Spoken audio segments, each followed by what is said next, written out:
So you never viewed failure as, I always viewed, first of all, I don't like the word failure. Okay. I always looked at it as, if this didn't work, it's a learning experience. How am I going to figure it out and do better the next time? Or, okay, this didn't work. I got to get on to something else.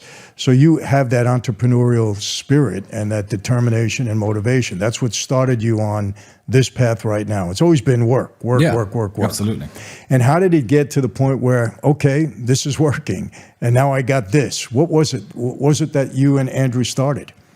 The big score for me and Andrew, and probably the happiest day of my life, even to this day, I remember it. We were always in sales, and we worked sales jobs.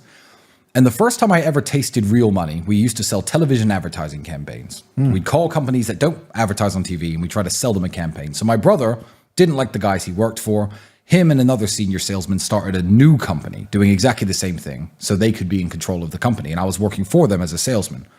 And me and my brother were the first people in the UK to bring an electronic cigarette onto television advertising. There was a bunch of walls. All these people wanted to advertise on TV.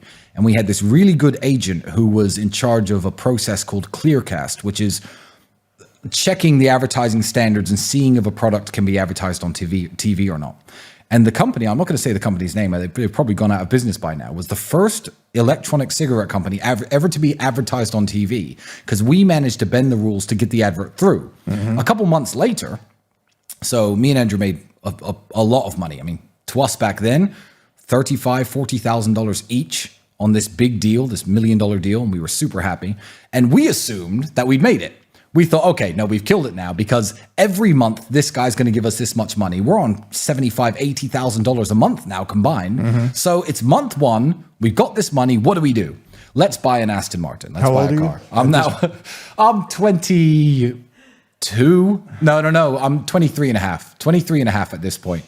So I'm like, I know, let's buy an Aston Martin, because next month we can buy a house, and next month after that, it's all good. Don't worry. So we take all of our money and we buy the secondhand supercar. And at 22 years of age, I had so much faith in myself. Obviously, I had faith that this deal was going to work, and I'd now made it, and I was going to be living good forever. But I had faith in myself where I decided, let's take the plunge and spend this all on a car, because don't worry, we're gonna work this out at the end. So we take this car from the Aston Martin dealership in Cambridge. It's secondhand, 5 or 6 years old, but it was a drop-top Aston Martin Vantage that we owned outright. No payments, no finance, no nothing. And I remember driving home with my brother in that car to our crappy rented apartment in a bad neighborhood. And I had the biggest smile on my face, and that may well be the happiest day of my life.